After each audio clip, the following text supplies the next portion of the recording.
Kaibigan, huwag ka na munang lumabas ng inyong bahay, maliban na lang kung bibili ng pagkain o may emergency. Tandaan ang mga sumusunod. Kung kailangang lumabas ng bahay ngayong may enhanced community quarantine, magsuot ng mask. Siguruhing may 1 metro ang layo sa ibang tao.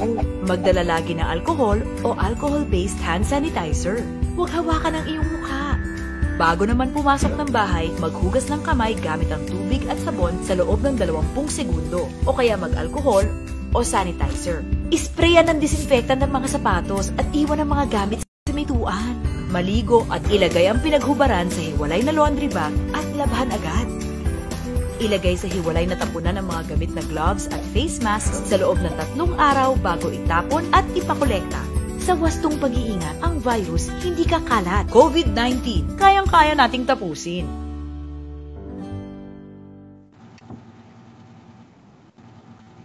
Magandang araw po sa inyong lahat, rehiyon ng Mimaropa, lalawigan ng Mindoro, Occidental at Oriental, Marinduque, Romblon at Palawan.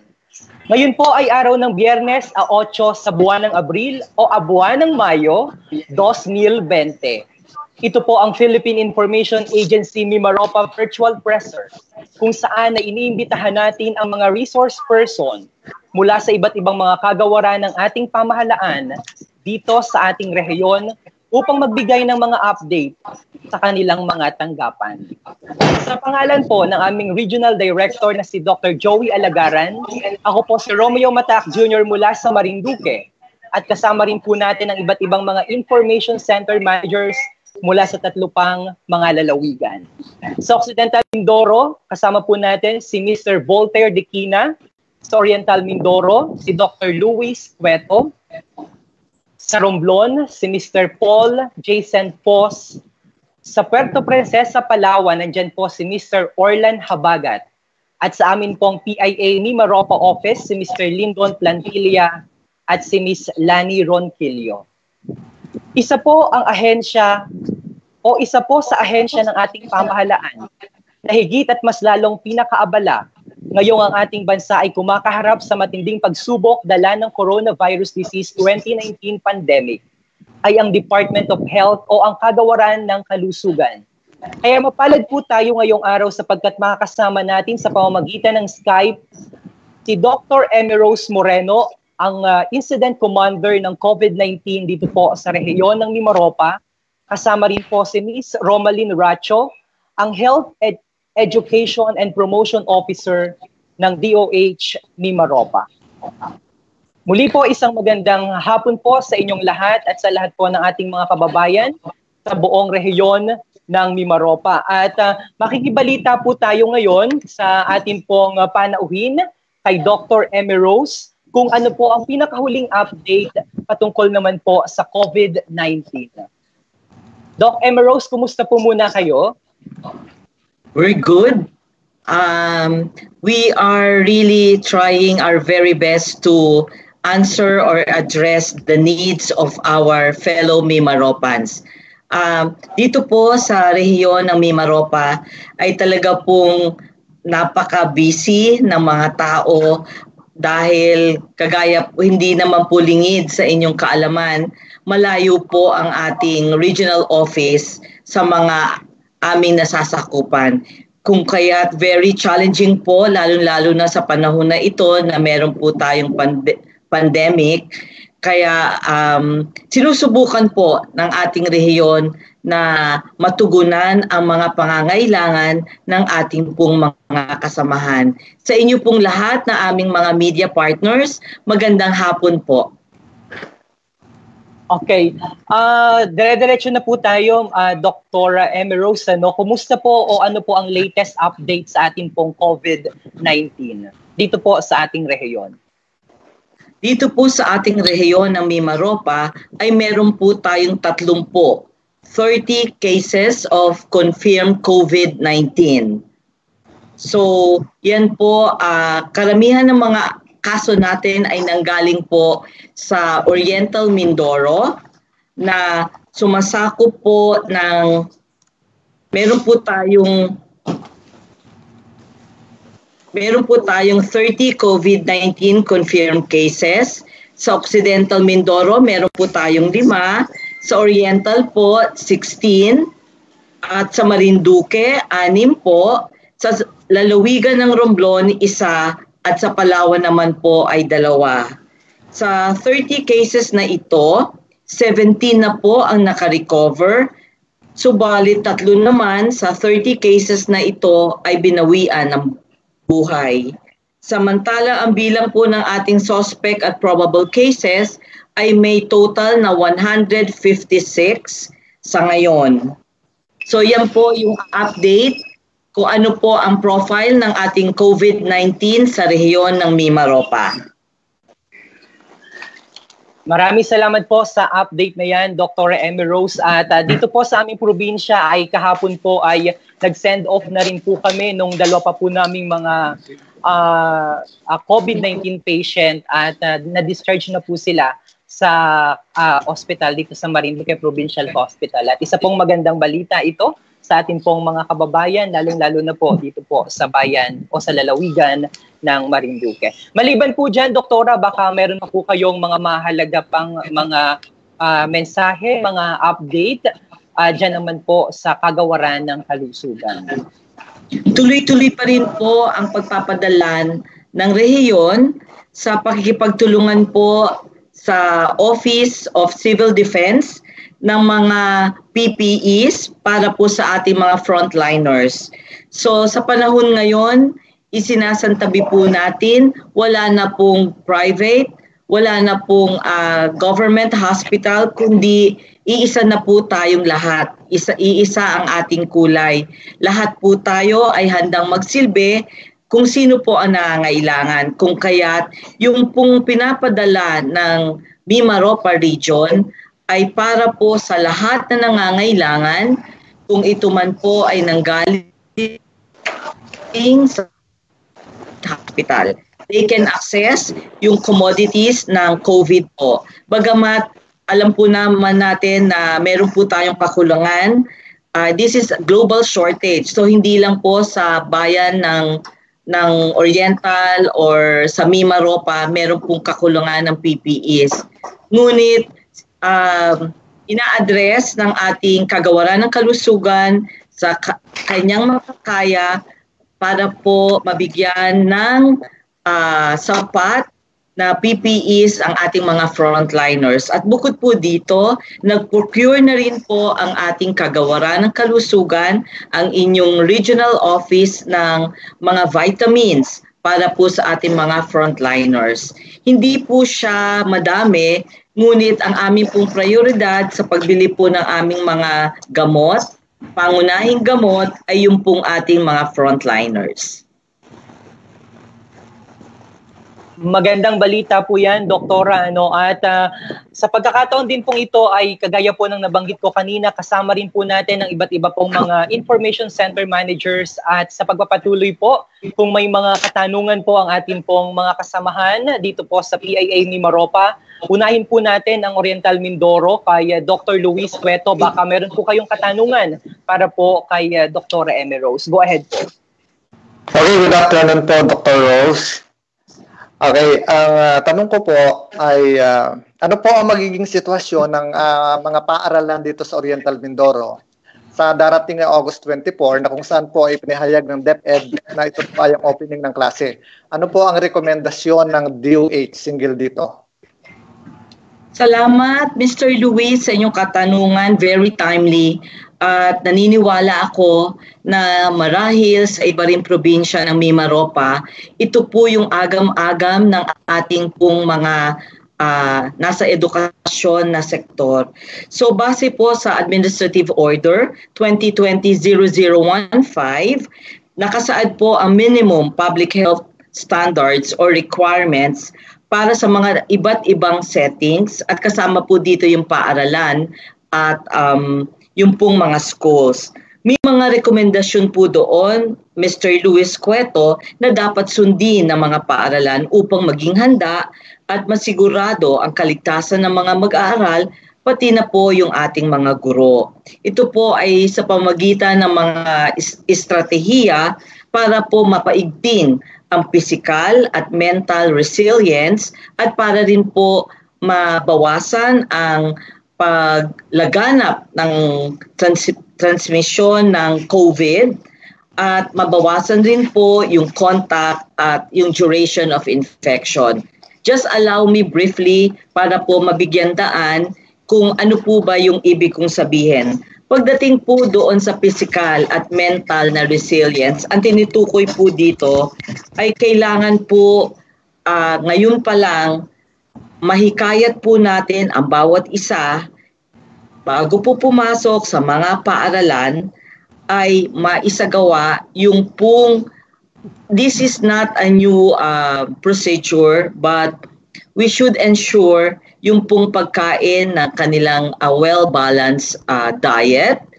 They should be eating nutritious foods, ensure that they are taking the proper exercise, more than 15 minutes in a day, ensure na umiinom po sila ng 1.5 liters of water every day at siguruhin po na umiwas muna tayo sa yung pong hindi kaaya-ayang behavior kaya po ng pag-inom po ng alcohol at saka po alcohol or alak at iwasan din po yung sigarilyo. Pagdating naman po sa pag-iwas or how do we reduce the transmission, amin pong pinapaalala ang regular na paghuhugas ng kamay, mga 20 minutes po o 20 seconds, is that correct?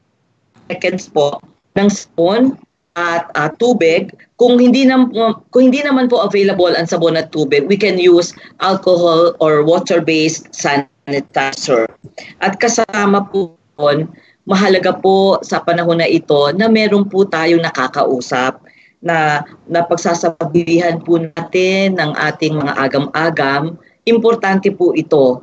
So, yung pong pagre-reduce natin ng transmission, gawin na nating part of our daily lives ang pag-disinfect, paglilinis ng ating kapaligiran, kung kaya po yung ating pong high-touch areas. Ano-ano ba? Pag sinabi po nating high-touch, ito po yung mga doorknobs, yung switches.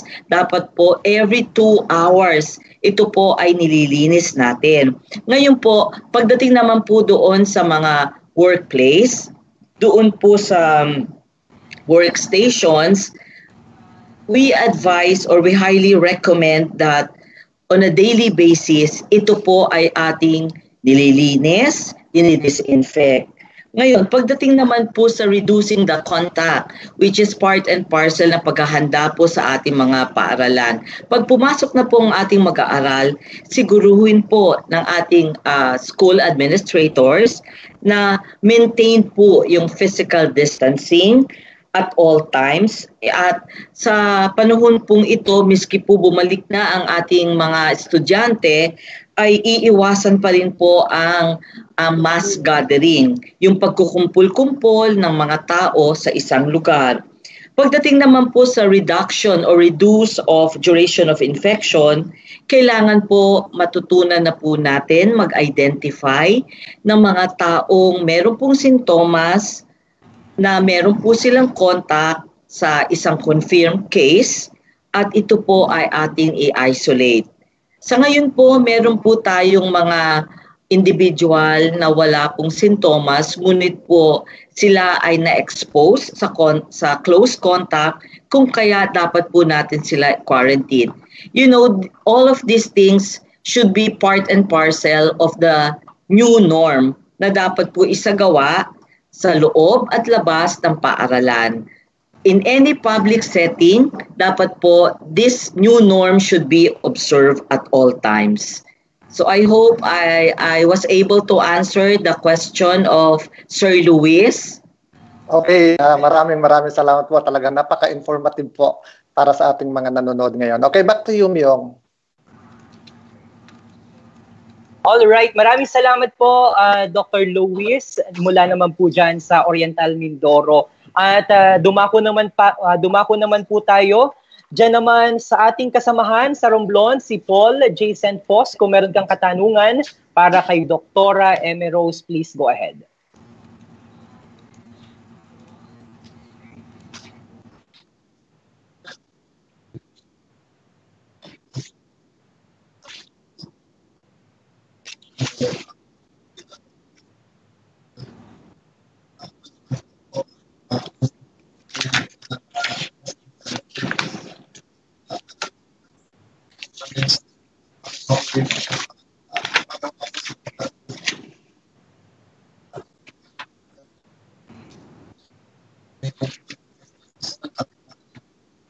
Okay.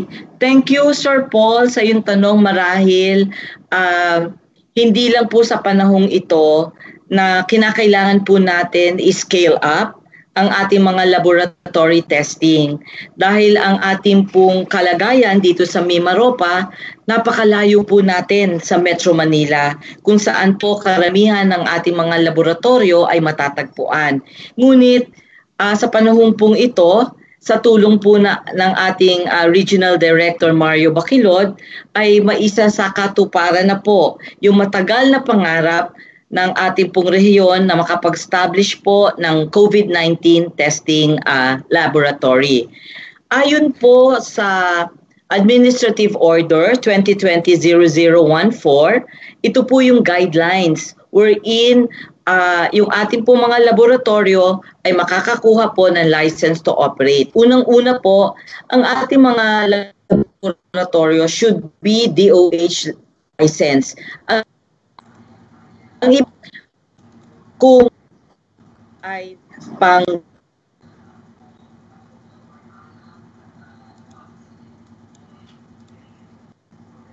wala. Hello? Mukhang nandyan pa rin po ba sa linya si Doktora?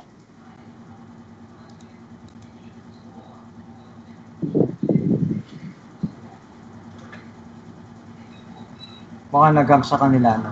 Okay, so nagkakaroon po tayo ng technical problem sa ating mga kababayan. Ayan, okay na. Okay, so muli po nagbabalik po si Dr. Emma Rose. Medyo nagkakaroon po tayo ng technical problem. Dr. Emma Rose, kumusta po muli kayo? Kumusta po ang linya nyo ngayon? Can you hear me now? Yes. Apo. Yes. Okay. DJ mo, tanong na kay Dr. Ole yung last statements niya para marinig natin ulit. Opo. Doktora, yung pong huling narinig namin tungkol po doon sa kung gaano po o yung mga requirement patungkol naman po doon sa pagtatayo ng testing center. Okay. Ang basihan po ng pagtatayo ng COVID-19 testing laboratory ay batay po sa Administrative Order 2020-0014. Ito po yung guidelines para po tayo ay mabigyan po ng kaalaman kung paano po natin mabilisang magtayo ang isang COVID-19 testing center. Unang-una po dito ay dapat po ay lisensyado ang nasabing pasilidad. Hindi po natin pinipili, naririnig niyo po ako? Opo, lasing po, ma'am. Hindi po natin pinipili na ito ay pang gobyerno. Pwede rin po mag-apply ang pribado, pwede pong hospital setting or non-hospital. Mai-issue lang po ang lisensya na isa-certify po ng ating HFSRB o yung Health Facilities Services Regulations Board kung ito po ay nakakomply sa mga requirements and standards of RITM and HFSRB together with CHD-RLED. Dito rin po ay nakaangkla na dapat po yung mga facilities na mag-a-apply ay nag-comply po sa biosafety and biosecurity guidelines prescribed by RITM based on WHO recommendation. Ngayon, nakalagay po dito sa Administrative Order 0014 yung mga step-by-step na gagawin. I will not deal on it on the various details, but suffice to say, there are things to be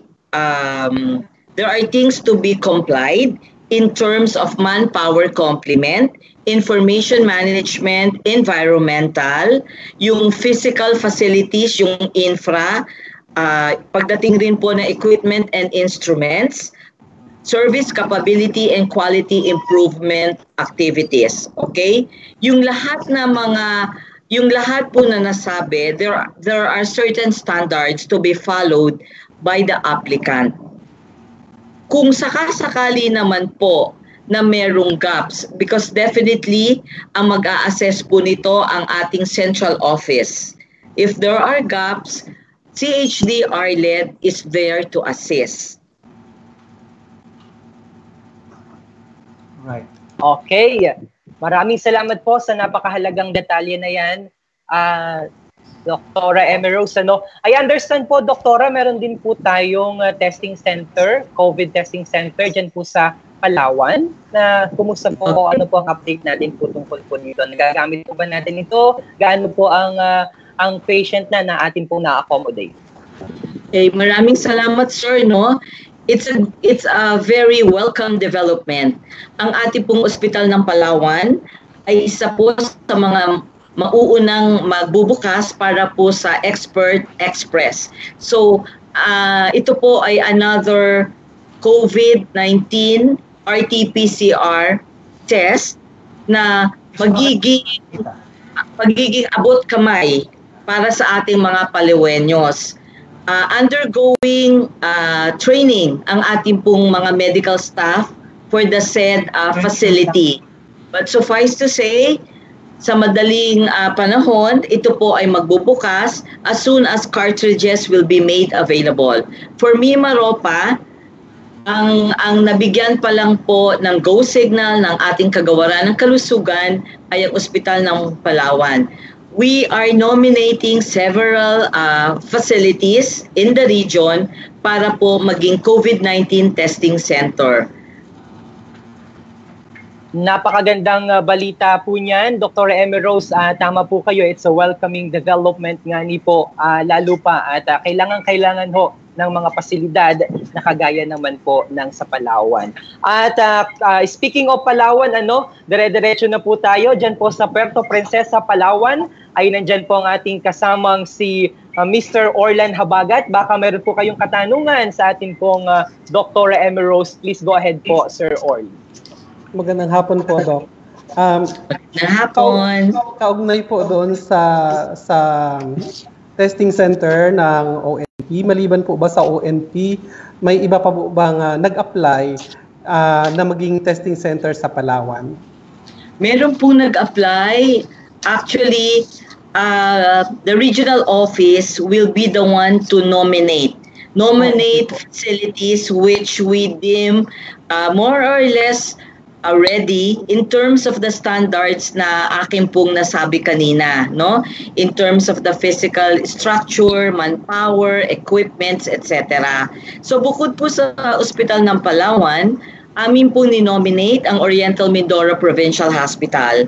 Sila po ay nabisita na ng ating HFSRB. Ito po yung ahensya or yung unit, bureau sa ating central office na namamahala to assess the readiness and preparedness of the facility. And actually, there are 3 groups to assess the facility before it can be given the seal of approval to go on with the training. So next online natin is Oriental Mindoro Provincial Hospital. Doc, may isa pa akong tanong. May recorded ba na mental health related case ngayong period ng pandemic sa Mimaropa region? At anong intervention po ang inihanda ng DOH para dito? Sa ngayon po, meron po tayong mga vine-verify pa na mga kaso na meron pong kaugnayan sa ating mental health or mental development. But until these cases will be verified, I am at no liberty to discuss such cases sa ating pong publiko. Ngayon po, I just would like to emphasize ang pagkakaroon po ng kalungkutan, kung meron man po kayo nadarama na pag-aagam-agam, you feel anxious, na meron po kayong nadarama na you don't feel okay, and that is normal at this time, no? Kung kaya ang ating pong mental health program ay nagsasagawa po ng programa. Nauna na nga po yung Oriental Mindoro para po magsagawa ng debriefing sa ating mga frontliners. So, yun po yung kasagutan ko kay Sir. Meron po tayong ginagawa. Thank you, Doc. Balik sa iyo, Sir Miel. Thank you so much, Mr. Orlan Habagat ng Puerto Princesa, Palawan. At hinikayat din po natin ang ating mga kababayan na nanonood po sa pamamagitan ng ating mga social media platform na kung kayo po ay may mga katanungan, maaari po niyong ikomento yan dito po sa ating comment section box. Gayon din po ang ating mga kasamahan po sa media dito po sa Region 4, Mimaropa, maaari niyo pong ipadala yan sa ating pong comment section. At Doktora, bagamat wala po ang aming kasamahan mula naman po diyan sa Occidental Mindoro, sa katauhan po ni Mr. Voltaire Dequina, ay nagpaabot naman po siya ng mga katanungan. At una po rito, ang kanya pong katanungan ay bakit nananatili sa record ng lalawigan ang bilang ng nagpositibo gayong namatay o gumaling na po ang mga ito. Okay. Marahil kung wala po tayo sa health sector, ay tayo po ay maguguluhan sa mga naglalabasan po ng mga data tungkol po sa ating mga COVID cases, the suspects, probable and confirmed. Pero para lang po magbigyan po ng kaliwanagan, tayo po ay nagbibigay ng total number. So that is cumulative. Ito po ay alisunod sa ating pong pagbibigay ng kabuuang picture kung ano po ang nangyayari sa loob ng ating rehiyon, sa loob ng bawat probinsya. Kung natatandaan niyo po, kung tayo po ay tinatanong, ilan ba ang merong COVID-19? Ang ating pong sagot dyan ay yung total number. We never inform our partners na sa kasalukuyan, ito lang ang natitirang numero dahil yung iba ay gumaling. We never inform our kasi po ay base magbibigay po ng right statistics at the right time. Kung kaya pag naghihingi po ng impormasyon ang ating po mga partners, we always give the cumulative data and we give details as who require and are still being admitted, whether admitted po sa quarantine facility or home quarantine. So that is the rationale why ang binibigay pong data ay yung pong laging kabubuan. Dahil gusto po natin i-highlight doon po sa mga na-confirm na kaso, ilan yung gumaling. So we would like to highlight, pag ang isang tao po ay magkaroon ng COVID-19, hindi po yun para po bang wala na po tayong hope. Dahil makikita po naman natin sa mga reports ni Yusek Vergere, marami na po ang at sa pagdaan po ng panahon, mas marami po tayong nalalaman ng mga impormasyon kung kaya't nagbabago ang ating pong pag-treat, pag-detect, pag-isolate ng mga kaso po natin. Maraming salamat po, Dr. Emerose, at at least ay naliwanagan po ang ating mga kababayan. At nakikita naman po natin na nagkaroon na rin ng changes po, yung mula po sa PUM, category, naging probable or suspected na po, mas pinadali po yung pong datus o yung mga kategorya na ibinibigay naman po sa ating pong mga kababayan. At dito po dumako rin naman po tayo dyan po sa ating head office, dyan po sa Quezon City. Kasama po natin si Mr. Lindon Plantilla. Sir Lindon, kung may mga katanungan po kayo, please go ahead po. Doktora, good afternoon sa mga kasama natin muli. Unang tanong ko, Doktora, ngayon papasok tayo, nakasama natin itong virus sa kalagitnaan ng taon. Malapit ng tagulan. Andyan na naman yung paborito natin mga kalaban, si dengue, si leptospirosis, tsaka yung chikungunya.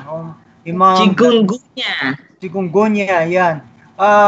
Paano naghahanda ang rehiyon sa pangunguna po ng DOH? At paano ugnayan natin ng mga provincial health office natin para, kasi ayan, hindi nga pwedeng magkalapitan dahil nga umiiral pa tong virus na ito. Pero kailangan natin maglinis sa paligid natin. Paano ba ating unang gagawin? Tama, Sir Lindon, no? Napakaganda po ng inyong tanong. Kagaya po nung mga nabanggit namin sa aming mga virtual presser ng Mimaropa nung mga nakaraang linggo, kung napapanood nyo po ako, nanonood po ba kayo? Opo, lahat po na-share po namin dito po sa PIA Mimaropa, lahat ng upload ng DOH Mimaropa po. Okay, so on the serious note, Sir Lindon, kagaya po na nabanggit ko, ang ating pong programa sa iba pong public health programs, kagaya po ng yung pong programa natin sa dengue and other infectious diseases program, family health, at yung pong sa non-communicable diseases program ay tuloy-tuloy pa rin po, maski meron po tayong COVID-19. So ang ibig sabihin po nito, sa pagdating po ng tag-ulan, ang ating pong mga supplies, drugs, and medicines ay naka-position na po sa ating mga health offices and TOHO. Kung kaya't, hindi po dapat mangamba ang ating pong mga kasamahan sa ating mga probinsya na naku, baka wala silang magamit or hindi available po yung mga services pagdating po ng mga panahong ito. At ang isa pa pong mabuting balita na gusto ko pong i-share sa inyo ay bumaba po ng 40% ang mga kaso po ng dengue compared to the last year's data. So this is a validated report from our RESU. Napakagaling po ng ating mga staff sa RESU, meron na po silang COVID, ngunit hindi po sila nagpapapigil para po magbigay po sa atin ng real-time information on other diseases. So, kasama po dyan yung dengue.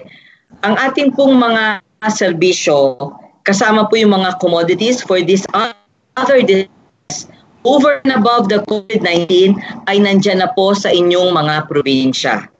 Huwag po mangamba ang ating pong komunidad, ang ating pong mga partners because upon the instruction of RD Baquilod, everything that is needed are already in place. Thank you, Sir Lindon. Thank you, ma'am. And papahabol naman, paano naman po yung mga vaccine operations po natin? Meron pa ba tayong ginagawa throughout the year para dun sa mga iba pang mga sakit na para maiwasan ng mga bata? Okay. Para naman po dun sa pagbibigay ng bakuna. Kasi we are under yung pong tinatawag natin na not normal. So imbis po na hikayatin ang ating mga nanay magdala ng kanilang mga sanggol, mga anak sa loob po pumunta sa rural health units, tayo po ngayon ay hinihikayat gumamit po ng teleconsultation. This is very similar to telemedicine. Paano po ito? Yung pong mga may sakit, hindi lang po yung pong magpapabakuna. All they have to do is call our rural health units, municipal health offices for their public health service they need. And then, they will be scheduled. Mapupuntahan po sila ng ating pong mga staff coming from the rural health units to attend to their health concerns. So that is the new normal right now, Sir Lindon. It may, I would say it's not yet perfect. There are still a lot of loopholes, but we're working on it. We're working on it. Thank you, Doktora. Back to you, Myong. Thank you so much, Mr. Lindon. At since nandyan pa rin po tayo sa ating pong head office, baka may katanungan po si Miss Lani Ronquillo. Nasa atin din pong linya. Miss Lani, please go ahead po ang inyong mga question para po kay Doktora. Yes, Doktora, good afternoon po. Good afternoon, ma'am. Opo, ma'am, Doktora, gusto ko lang po malaman, since magwa 1 week na po since napunta tayo dun from the ECQ, naging GCQ na po tayo. Ano po yung mga observations nyo?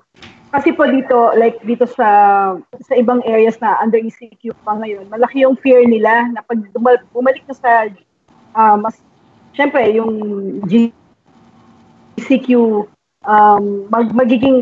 magiging doble daw, parang ganun yung projection ng iba dun sa cases. How is it so far in the region?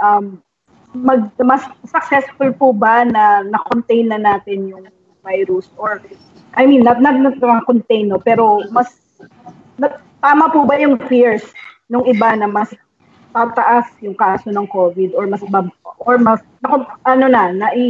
na-manage po ba natin? Okay, salamat Miss Lani doon po sa tanong mo. Ang buong Mimaropa is under GCQ, no? That is your under GCQ, and that is under the general community quarantine. Kung kaya't I would say normal ang magkaroon po ng pangamba sa pag-shift po from enhanced to general. Okay. Kagaya po ng mga nabanggit sa Interagency Task Force, meron po tayong mga industriya na nakakabilang po sa who will be in full operation pagdating po sa GCQ.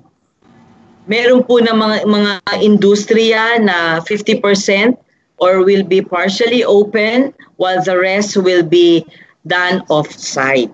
At meron din po mga sektor na hanggang pagdating po sa GCQ are still closed. Closed, ibig sabihin, hindi pa rin po hindi pa rin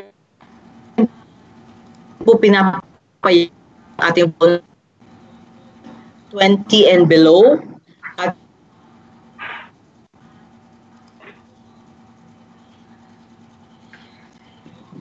okay, medyo nagkakaroon pong muli ng technical problem. Ayun, okay, Doktora, nagbabalik po tayo. Okay. So ang tanong ni Ma'am ay ano ba yung ating ine-expect pagdating ng shift from ECQ to GCQ? Ang tanong rin niya ay yung po bang mga pagbabago at marami raw po na nangangamba sa pag-shift from ECQ to GCQ. Normal, magkaroon po ng pangamba because this is something we're not used to. Kung kaya, miski po tayo ay nag-shift na po from enhanced to GCQ for the provinces of Mimaropa, hindi po tayo dapat maging lax or maging kampante yung pong mga ginagawa na nating mga new normal. So this encompasses everything from the cough etiquette, regular hand washing, yung pong physical distancing. Tuloy-tuloy pa rin po yun, ma'am. Maski po tayo ay nasa GCQ.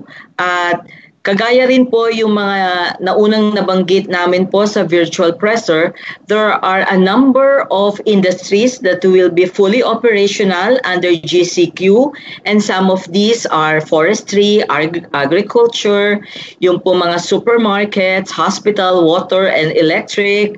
Pero meron pa rin pong mga definitely closed, such as yung ating pong mga elderly, 60 years old and above, and very young population, 20 years old and below, definitely cannot roam around or lumabas.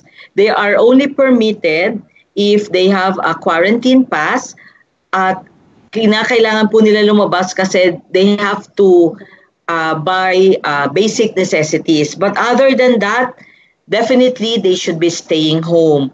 Bukod po sa mga individuals pong nasabi ko, yung pong mga sektor na meron pong comorbid diseases, definitely they should still stay at home. So ito po yung mga dapat po natin i-adapt miski po tayo ay nasa GCQ. So pagdating po sa GCQ, ang ating pong mga probinsya ay meron po yung categorization, low, moderate, and high risk. Depende po, meron po mga qualifiers, meron po mga indicators para po doon. Just to make things simple, marami pong bagay-bagay na kinukonsidera ang ating Interagency Task Force or ang ating IATF para po ma-shift or ma-lift ang ating pong level kung ito po ay from enhanced to GCQ and then to the new normal. Okay. Doktora, so far po sa DOH, may mga naging challenges po ba since nakabalik na po tayo sa GCQ? Definitely, there will be challenges in as far as our access to the laboratory testing. The current laboratory which is approved is located at Ospital ng Maynila for Mimaropa. At alam naman po natin, napakalayo po yung pong 4 na probinsya sa Palawan. Kung kaya amin pong sinususod na mabigyan po ng approval ang ating Oriental Mindoro Provincial Hospital to become a COVID-19 testing laboratory to cater for provinces outside of Palawan. So again, yung pong ating pong sinasagawa ng mga preparations ay ating pong fina-fast track para we can cater to our fellow Mimaropans para po ma-address yung kanila pong needs. So that's one. Alam naman po natin, meron po tayong kakulangan. This is a global shortage in terms of the PPEs. Bukod po doon sa binibili ng ating central office through the OCD, ang ating pong rehiyon sa pamagitan po ng ating pong Regional Director Mario Baquilod ay nagpo-purchase rin po tayo para po maka-augment sa mga pangangailangan ng ating pong probinsya. Hindi lamang po sa larangan ng PPEs, kundi po sa mga pangunahing gamit, gamot na po ng ating frontliners. Not to overemphasize at this point in time, lahat po, iisa na po ang ating kulay.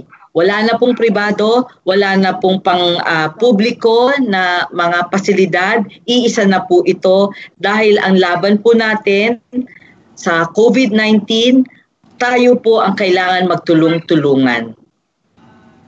Okay. Salamat po, Doc. Yung isa na lang, tanong, isang hirit na lang. Doc, ano po ang, nabanggit niyo po yung 7 possible na maging testing centers sa Mimaropa. Ano po? Pwede na po ba nating i-divulge kung ano-ano yung mga institutions na yon na ngayon ay kinoconsider para maging testing centers?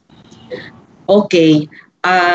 Kagaya na nasabi ko, nabigyan na po ng approval ang Ospital ng Palawan. We are just awaiting the final assessment of our medical staff.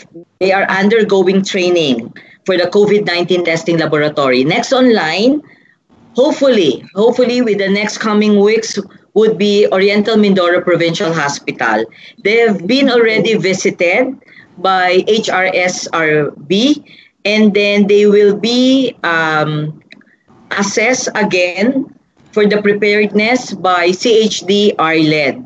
After which, if there are no major gaps, then the training for their medical staff will follow. And soon after, if they pass the training, the cartridges will be downloaded to these facilities. So sa ngayon po, 2 muna po ang ating pong pinaprime para po sa Mimaropa para sumagot po sa mga laboratory needs ng ating pong mga kababayan. Okay, Doctor. So ano po yan, 2 na po ngayon, tapos 5 pa po yung kino-consider? I am at no liberty to give you, ma'am, the other name of the facilities because currently they are still being assessed and wala pa po akong on-hand information regarding ano po ang naging resulta ng initial assessment po sa mga nasabing pasilidad. So, yun na po, very clear po. Thank you very much po, Doktora. Back to you, Myong. Thank you so much po, Miss Lani, ang ating pong senior editor dyan naman sa Philippine Information Agency ni Mimaropa. At may follow-up question po dyan si Mr. Voltaire Diquina ng Occidental Mindoro. Doktora, ayon po sa kanya, ay gaano naman daw po katagal o gaano po kahaba yung proseso bago po makapagtayo ang isang probinsya ng tinatawag po natin na laboratory o ng laboratory testing. Maraming salamat, Voltaire. Yung tanong mo, kung walang pagkakaiba, yung mga nag-a-apply na pasilidad ng license to operate doon sa mga regular na application. Ang pagkakaiba lang ay fast track ng 3 levels na mag-a-assess sa naturang mga pasilidad. Ngayon, kung makukomply ang mga gaps ng mga pasilidad in terms of the number of personnel kasi po ang mga facility applicants are required at least 7 personnel. And then kung yung physical structure ay hindi naman po gaano ang kinakailangan para po makakomply para po dun sa laboratory standards. Ito po ay madaling ma-certify ng ating pong HFSRB.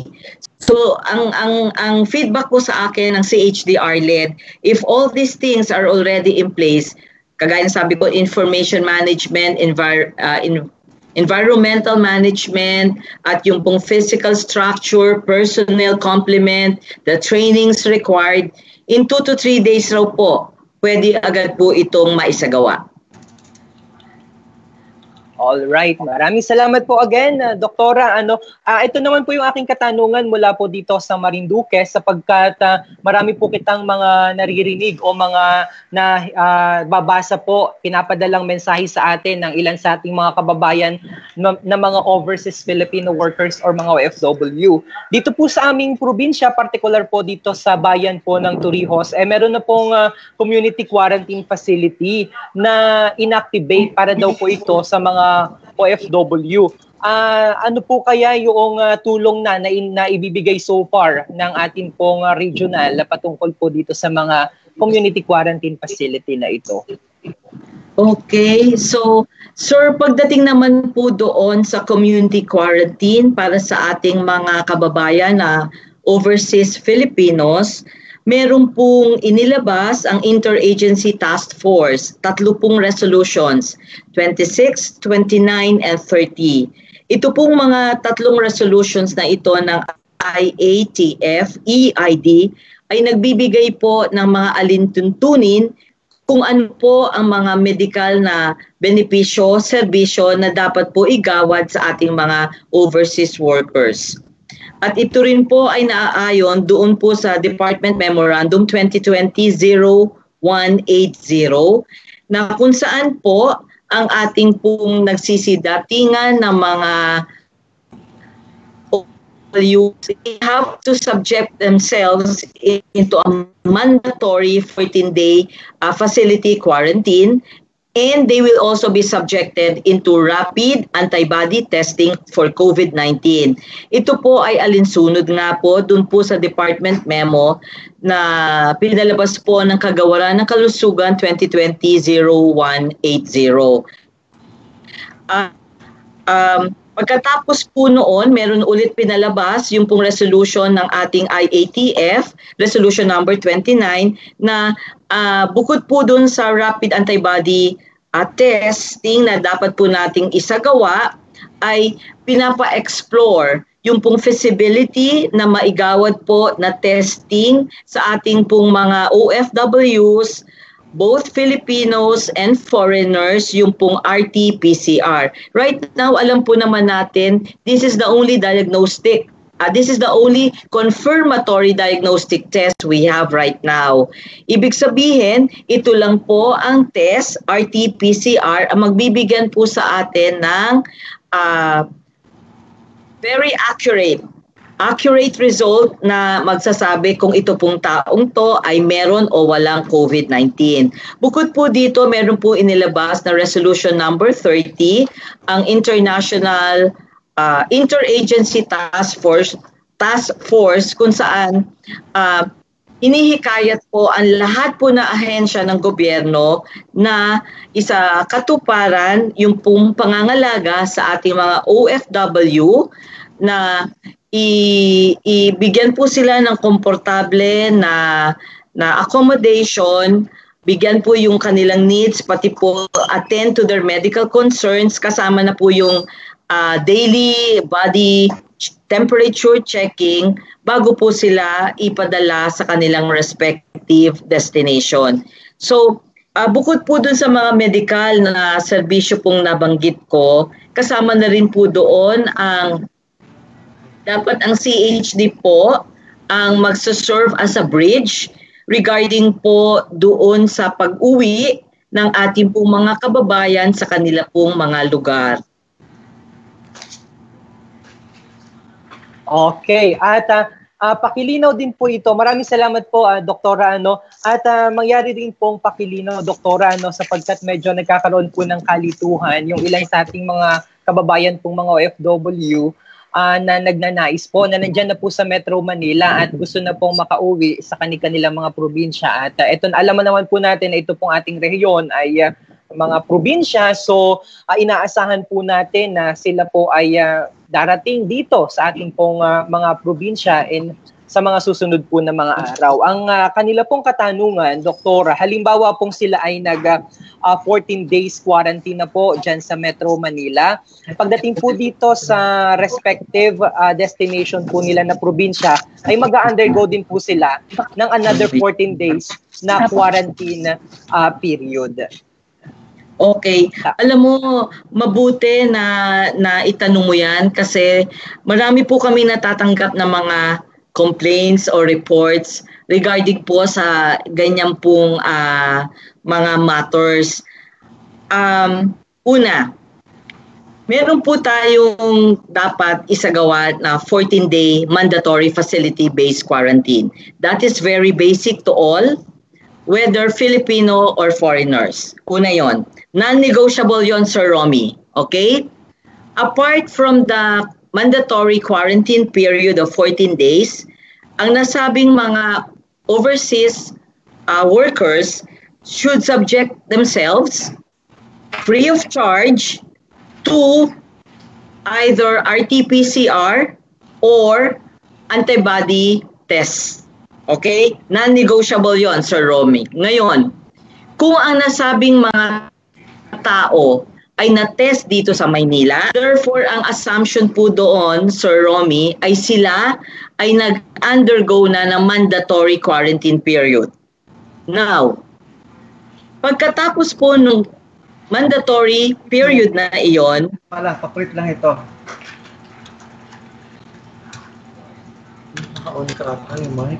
Opo, go ahead po. Medyo nagkaroon po tayo.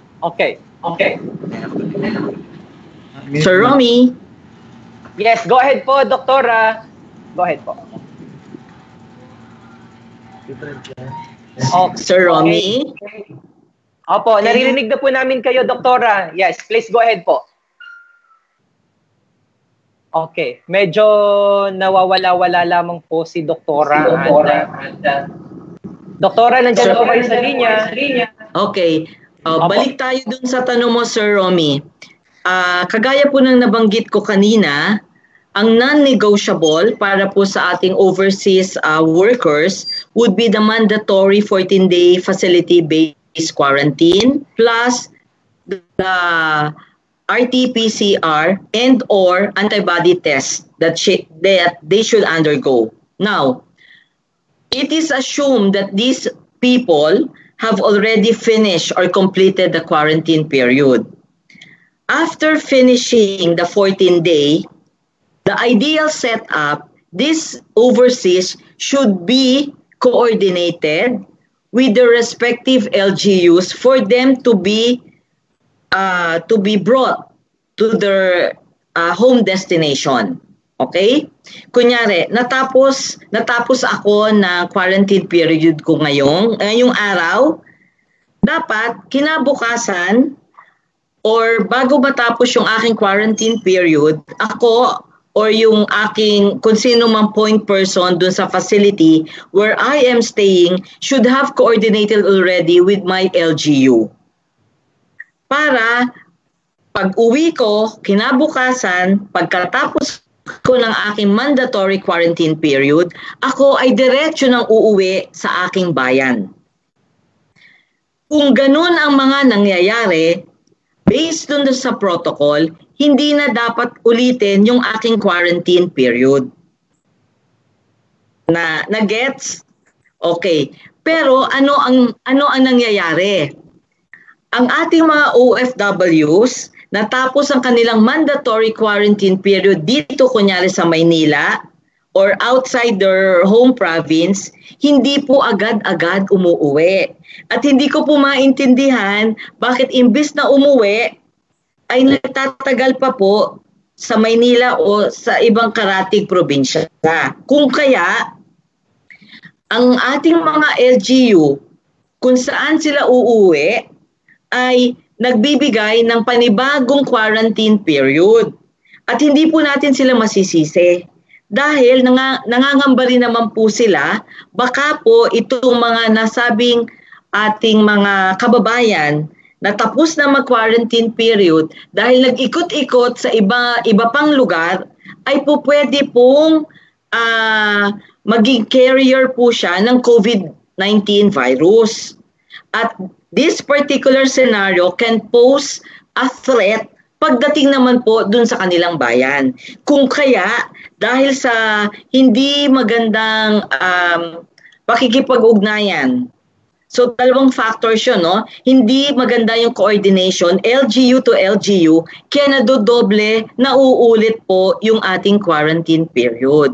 Ngunit, ito po ay masosolve natin kung yung may katawan na overseas worker ay makikipag-ugnayan kagad sa kanilang LGU bago pa man matapos yung kanilang mandatory quarantine period para hindi na po ulit-ulit yung kanila pong pag-stay out of their families. So that is the scenario. Ngunit kung maisasagawa po natin, okay, natapos po yung mandatory quarantine period, kinabukasan, pag-uwi, hindi na po kinakailangan ulitin pa. Napakagandang puntos po niyan at mahalagang paalaala rin sa ating mga kababayang OFW. Thank you so much for clarifying that particular matter, Dr. Eme Rose. At ang oras na po muna sa Pilipinas at sa buong kapuluan ay alas 2:90 ng isang magandang hapon. Kaya magbabalik po tayo doon sa simula po ng ating cycle sapagkat meron pa rin pong mga katanungan. Nakikita ko si Dr. Luis Cueto, mukhang may nakahanda pang katanungan para po kay Dr. Eme Rose. Dr. Sir Luis, go ahead po. Okay. Tanong ko lang po kasi curious lang ako. Posible po bang magkaroon ng COVID ang isang tao kahit walang travel history o direct contact sa isang COVID-19 infected patient? Okay. Maraming salamat, sir. No? Naniniwala po ako na ito pong katanungan nyo ay marahil siya rin po yung nagiging agam-agam sa ating mga kababayan. At nagtataka po sila, wala naman pong history of travel or exposure sa isang close contact. Ngunit, ang nasabi pong individual ay nagkakaroon po ng COVID-19. Alam po na, sa simula po, alam naman po natin ang COVID-19 ay isang novel virus. Sa pagiging novel po niya, sa bawat araw po na lumilipas, marami po tayong bagong kaalamang natatanggap. At isa na po doon, yung ating pong kaalaman na ang COVID-19 po ay natatransmit o napapalaganap sa pamamagitan po ng droplet infection. Kung ang isang tao po bumahin, umubo, or magsalita at naglabas po ng laway at yung pong kanyang kausap ay less than 1 meter ang distansya po sa kanya, maski po walang history of travel at yung tao pong kanya pong kasama ay so-called na suspect, ay po pwede pong magkaroon or mag-transmit po tayo ng virus. Dahil po, ang transmission ng ating COVID-19 ay droplet infection, ay pag po tayo bumahin, yung pong mga pwede po siya mag-land sa mga surfaces. Most frequently, kaya nga po ang ating recommendation, strong recommendation po na mag-clean and disinfect doon po sa mga high touch. Yung po kasi ang nakita base po sa mga pag-aaral na nagiging sanhi po wherein the virus are large, kung saan po nandoon nakapirme yung mga virus doon po sa mga doorknobs, doon po sa switches na palagi pong hinahawakan ng mga tao. So makikita po natin dito, hindi po kinakailangan na magkaroon po tayo talaga ng travel para po tayo ay magkaroon. Dahil nga po, this is a droplet infection.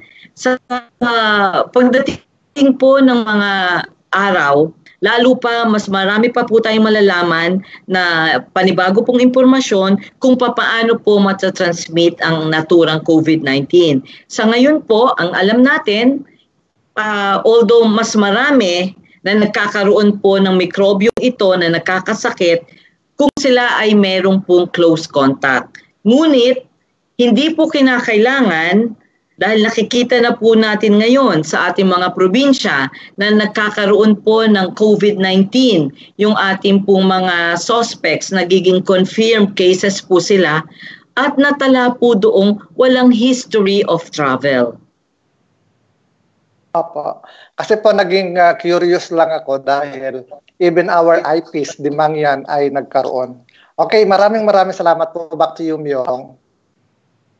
Thank you so much again, Mr. Mr. Luis po pala, dahil speaking of Sir Orlan, mukhang meron pa po kayong additional question or follow-up question, mga pahabol na katanungan po, dahil we are already on top of the hour po.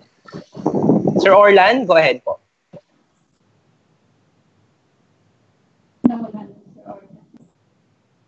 Sino Orlan dyan, sir? Okay, si Sir Orlan, mukhang nakamute po kayo, Sir Orlan, please. Okay. All right. Ay, Sir Myong, wala na po akong additional question kay Doktora kasi natanong na rin po lahat. Thank you. Thank you so much. Or si Sir Lindon, meron po kayong follow-up or additional question? Okay. At baka naman po si Miss Lani ay meron pong additional question. Miss Lani? Yung hashtag mo. Ano yung hashtag? May COVID-19. All right. At si Paul, kung meron pa pong additional question. At panghuli po itong katanungan, Doktora. Dito po sa aming lalawigan, meron pong proposal. At hindi ko po alam kung nangyari na po ito. Ayon po sa ating pakipag-ugnayan kay Governor Presbitero Velasco ay nakatakda daw po na bumili ng nasa 10,000 rapid antibody test sa amin pong lalawigan. Meron po kayong detalye or kaalaman po patungkol dito? Ano na po kaya ang update? Kung meron po kayong idea. Meron na po nakarating sa amin na impormasyon na gusto po ng ating probinsya ng Marinduque magsagawa po ng antibody rapid test. Nung kinausap ko po si Dr. Rachel Garcia, ang ating pong provincial health team leader, nagpaalala lang po kami na kung ang bibilhin pong mga antibody test ay dapat po ay FDA approved and this should be validated by RITM. Yun lang po yung aming paalala para hindi po masayang yung pagbili po ng naturang mga test. Dahil maganda din naman po ang magkaroon po ng rapid test para po matulungan po natin ang bawat isa since napakarami pa po ang dapat i-test at hindi na po talaga maka-cope yung ating testing capacity as of now.